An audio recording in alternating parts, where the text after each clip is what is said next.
I couldn't take it anymore. I had to confront her. She tried to deny it at first, but when I yelled at her, she was forced to start talking. She burst into tears and went on her knees. I'm sorry. I'm so sorry, Joe. Forgive me, please. It wasn't intentional. Of course, I was touched by her tears. I couldn't bear to see her crying, but I also needed to know who she cheated on me with and why she did it. When I asked her, she only cried more, her body trembling uncontrollably. Tell me, who's it? It's your brother. It felt like my world stopped for a moment. I couldn't believe my ears. How could Bob be responsible for my wife's pregnancy? I grew up with a selfish brother. A brother who never praised me, but never failed to criticize every little mistake I make, and even take advantage of them. My name is Joe, and I have an elder brother, Bob. Bob was born just 2 years before me, but he boasted with and took advantage of the age gap, like it was his life goal to do so. We went to the same school, and I hated every bit of it. I didn't like the fact that I had to swallow Bob's stupid behaviors at school. He would often come to me with his friends, strangling me and pushing me to the floor roughly in pretense of being playful with me. Bob was just too rough. I couldn't say if he was intentionally extra with me, but I never enjoyed it. Once, I was eating in the school's cafeteria, and he suddenly walked up to me and kicked the table, making my glass of milk fall and pour on the table and my thighs. I was so angry, but I couldn't fight him. We were at school, and it would be embarrassing to fight with my elder brother there. So, I kept mute and simply left the cafeteria, ignoring his loud, mocking laughter. When we got home and I confronted him, he blew up. Are you crazy? You're so ungrateful. I'm 2 years older than you, yet I play around with you like we're age mates and all you do is complain. You're so immature. I was so annoyed because he blew everything out of proportion. I simply wanted him to reduce how rough he was with me, but he was taking it differently. When I tried to explain, he slapped me. I was shocked. The next time you're disrespectful to me, it will be more than a slap. You're so foolish and ungrateful. When my parents returned, I reported the case to them. But when Bob was summoned, B began crying. I just wanted to be nice to him. No one talks to him at school. I and my friends play with him so he's not left out. How's that bad? Even though we're older than him, we don't mind playing around with him. How does that make us bad? I couldn't believe my ears. I had friends at school. In fact, most of my friends stopped being close to me out of our class because they were afraid of getting beaten up by my brother and his friends. Now, how could I explain that my brother was lying when they were already hugging and petting him? Joe, apologize to your brother, love. Don't be so mad at him. He's just looking out for you, son. I used to be rough like that with my brothers too. It's just how boys joke around. Don't be mad at your brother, okay? Did I have any choice? No. I couldn't be seen as a weakling before my parents. I forced myself to take his silly jokes until I finally graduated high school. I'd grown up to be very handsome and manly, but Bob was 2 times better. He got a girlfriend the first year he resumed college. At the time, I was still at home. Whenever my parents were out to work, Bob would bring in different girls to our house. I would try to advise him against doing that, but he never listened. How dare you tell me what to do? I'm 2 years older than you. You have no right to dictate how I live my life to me. I learned to shut up quickly. One day, a girl came visiting. All 3 of us were in the living room, watching TV.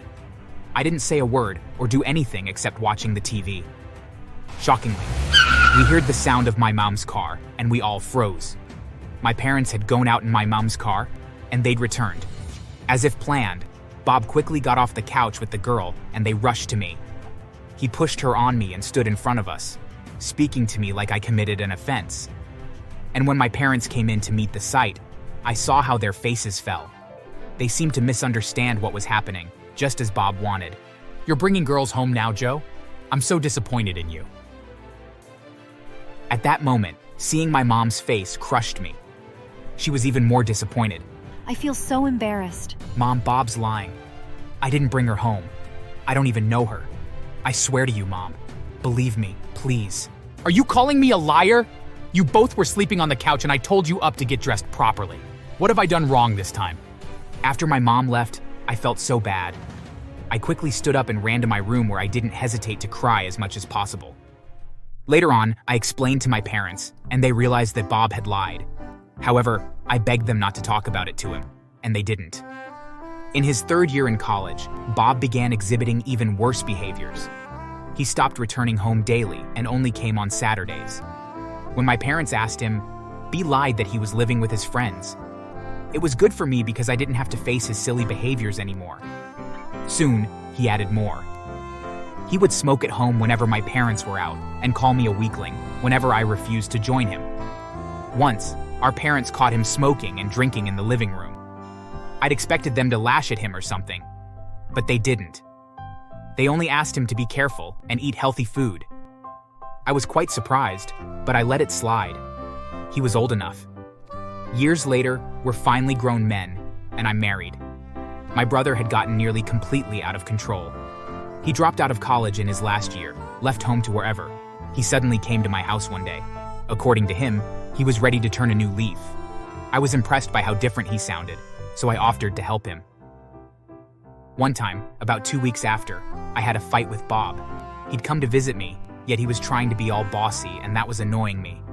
I tried to calmly ask him to stop, but he got mad. What? Are you telling me how to behave? I'm 2 years older than you, so I can do whatever I want. There he went with the age gap thing again. I couldn't take it anymore.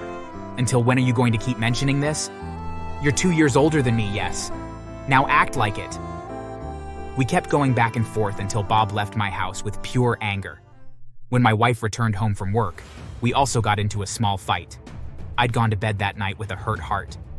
After that one night when my wife didn't pass the night with me due to our fight, things took a strangely different turn. My wife, even after we settled our issue, would return home very late in the night, against her usual time. My brother and I hadn't settled our fight, but he would often come over to my house, have little conversations with me while giving me silly smirks. About 3 months later, my wife suddenly announced her pregnancy. I frowned. How was she pregnant when we hadn't had sex in 3 months? I tried to push it aside, but it kept bothering me. I faked happiness when she gave me the news, but I knew the pregnancy wasn't mine. She cheated on me. I managed to hold it in until her 6th month of being pregnant. I couldn't take it anymore. I had to confront her. She tried to deny it at first, but when I yelled at her, she was forced to start talking. She burst into tears and went on her knees. I'm sorry. I'm so sorry, Joe. Forgive me, please. It wasn't intentional. Of course, I was touched by her tears. I couldn't bear to see her crying, but I also needed to know who she cheated on me with and why she did it. When I asked her, she only cried more, her body trembling uncontrollably. Tell me, who's it? It's your brother. It felt like my world stopped for a moment. I couldn't believe my ears. How could Bob be responsible for my wife's pregnancy? It's not possible. You're joking with me. I'm not, Joe. He's responsible for this. She further explained that she'd run into Joe. That night we fought. They'd gone to his house together and things progressed from there. And it wasn't just that day. They were dating. My brother had impregnated my wife and was also dating her. I broke into a sob. I was heartbroken. I wanted nothing more but for all of that to be a nightmare. I wanted to wake up, but I couldn't because it was all real. I cried until my eyes and throat began to hurt. I cried until my eyes refused to form tears anymore. I'd never felt so hurt. I sent my wife out. I felt disgusted just staring at her. Once she left, I rushed over to my parents and broke down again in front of them. When they heard about what happened, they were shocked. They hadn't seen Bob since he left home and were devastated to hear what he did when I was only trying to help him. It hurt so badly because Bob and my wife weren't strangers to each other. I was even more sad to think that my wife could probably be with Bob as we spoke. After crying over it for days, I decided to divorce her. Bob showed up with her to my parents' house, and they both told us they weren't going to stop dating. In anger, my parents cussed at my wife and disowned Bob. They both didn't seem to care and left us. My wife signed the divorce papers without even thinking twice, and I was left alone with nothing but my parents and my shattered heart. I didn't hear from them until about 6 years later, after my parents had died. Both my parents had left behind a good inheritance for me, which promised wealth to my generations. I'd also found a new lady I was talking to. She comforted me in every way possible and guided me whenever I needed guidance.